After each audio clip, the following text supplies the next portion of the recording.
Salah satu kesalahan berpikir yang umum aku temuin di kolom komentar konten-konten forbidden question adalah gak bisa bedain mana asumsi, mana opini, mana fakta. Nah, sambil mendefinisikan asumsi, opini, fakta, kita langsung pakai contoh aja ya. Misalnya ada buku nih, judulnya Harry Potter, penulisnya J.K. Rowling, ceritanya tentang penyihir. Nah, 3 pernyataan ini adalah fakta. Fakta itu adalah sesuatu yang terbukti benar, objektif, dan dapat diverifikasi. Misalnya kalau kita ngasih tahu nih ke teman, sebut aja X ya, ini ada buku nih gitu. Harry Potter, penulisnya J.K. Rowling, ceritanya tentang penyihir. Nah, teman kita bisa langsung cek, wah iya bener ini, yang disampaikan fakta. Jadi bisa dicek karena objektif. Terus nih teman kamu si X tadi belum baca Harry Potter, tapi dia bilang gini, wah ini buku bagus banget. Terus kamu tanya, kamu kan belum baca, kok udah bilang bagus? Ya asumsiku aja sih. Terus kamu tanya lagi, dari mana nih dasar asumsinya? Terus X jawab, soalnya bukunya bestseller dan trending banget. Penulisnya terkenal, udah terbukti karya-karya diakui, dan aku emang suka jenis cerita fiksi fantasi sihir gitu.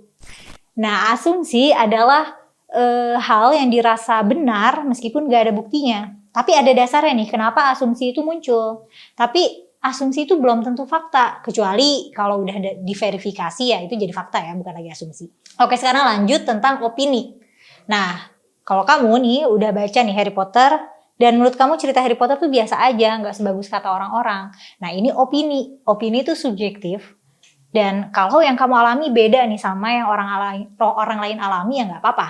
Kalau kata orang-orang Harry Potter itu seru dan menurut kamu biasa aja, itu nggak apa-apa. Itu hasil pengalaman kamu. Opini itu bukan fakta, tapi suatu penilaian yang kamu bangun secara subjektif. Opini itu pendapat, opini itu pandangan pribadi. Lingkup opini itu mencakup hal-hal yang berkaitan dengan preferensi moral tentang salah atau benar, bermoral atau nggak bermoral. Misalnya ada nih orang pakai tato, terus ada yang ngerasa tatoan itu bermoral, nggak bermoral, ada juga yang bilang ya bermoral aja gitu, nggak ada salahnya. Contoh lain ada misalnya orang kalau lihat perempuan pakai kerudung itu baik, ada juga kalau ngelihat perempuan kerudungan tuh justru itu hal yang buruk. Dan nggak mungkin kita tuh bisa bikin semua orang punya opini yang sama, karena opini adalah hasil konstruksi nilai yang subjektif, dan apa yang jadi opini kita dasarnya tuh bisa kompleks banget, kayak pengalaman hidup, latar pendidikan, dan lingkungan. Itu semua bisa mempengaruhi konstruksi nilai kita terhadap sesuatu. Hal lain ya yang masuk ke lingkup moral itu perihal estetika. Misalnya ada yang bilang artis A itu cantik, tapi ada yang bilang jelek, ada yang bilang warna pink itu lucu, ada yang bilang norak. Nah, kalau ini bebas aja ya. Kalau orang bilang tuh kayak selera orang tuh beda-beda gitu. Ya meskipun beda-bedanya tuh nggak random-random amat ya. Banyak hal yang kalau kita amati polanya, kita bisa lihat mana preferensi estetika umum, mana yang nggak biasa. Kenapa mengidentifikasi mana asumsi, opini, dan fakta itu penting? Supaya dalam berkomunikasi nih terjadi diskusi yang produktif, komunikasinya produktif. Nih misalnya kan kayak ngapain ya ngedebatin fakta? Kan tinggal verifikasi aja, cek buktinya. Misalnya kita dikasih buku, ngapain ngedebatin ini judulnya Harry Potter atau bukan, ya lihat aja di covernya. Terus ngapain juga kita ngedebatin opini yang merupakan preferensi bebas. Mendingan kita cek dasar opininya dan berargumen dari situ dulu. Terus nih mengenai asumsi, emang berasumsi itu nggak bisa dihindari. Otak kita tuh pengennya cepet gitu, pengen cepet dapat kesimpulan meskipun datanya belum lengkap. Jadi kita langsung aja nih menghubung-hubungkan sendiri, terus jadi berasumsi. Nah, berasumsi emang gak bisa dihindari, tapi bisa kita kenali, bisa kita identifikasi. Yang mana kalau udah gitu, asumsi liar itu jadi bisa kita kendalikan. Kita bisa refleksi dulu nih, ini fakta atau asumsiku ya? Dia emang bilang gitu atau ini cuma asumsiku ya? Nah, pokoknya kalau kamu mulai muncul kesimpulan tentang sesuatu di luar premis dari informasi yang kamu dapat.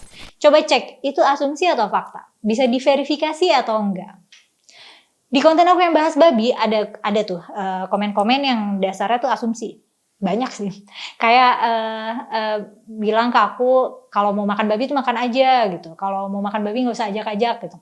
Padahal aku nggak ada bahas apapun tentang diet aku, tentang makanan yang aku konsumsi. Ya jadi itu asumsi. Orang berasumsi aku makan atau aku doyan babi karena aku mempertanyakan keharaman babi dalam Islam. Faktanya, aku memang mempertanyakan keharaman babi. Tapi kalau ada yang bilang aku suka makan babi, ya itu asumsi. Karena itu informasi yang nggak aku kasih. Terus ada juga nih yang salah kaprah soal opini atau pendapat. Bilangnya, itu kan pendapat kamu. Padahal yang aku sampaikan itu fakta. Faktanya doang malah. Akunya nggak mengekspresikan opini aku. Konklusi dalam bentuk opini selalu aku lempar ke audiens dalam bentuk pertanyaan. Opini itu bentuknya harus pernyataan ya, nggak boleh dalam bentuk pertanyaan. Nah, penjelasan aku jelas nggak?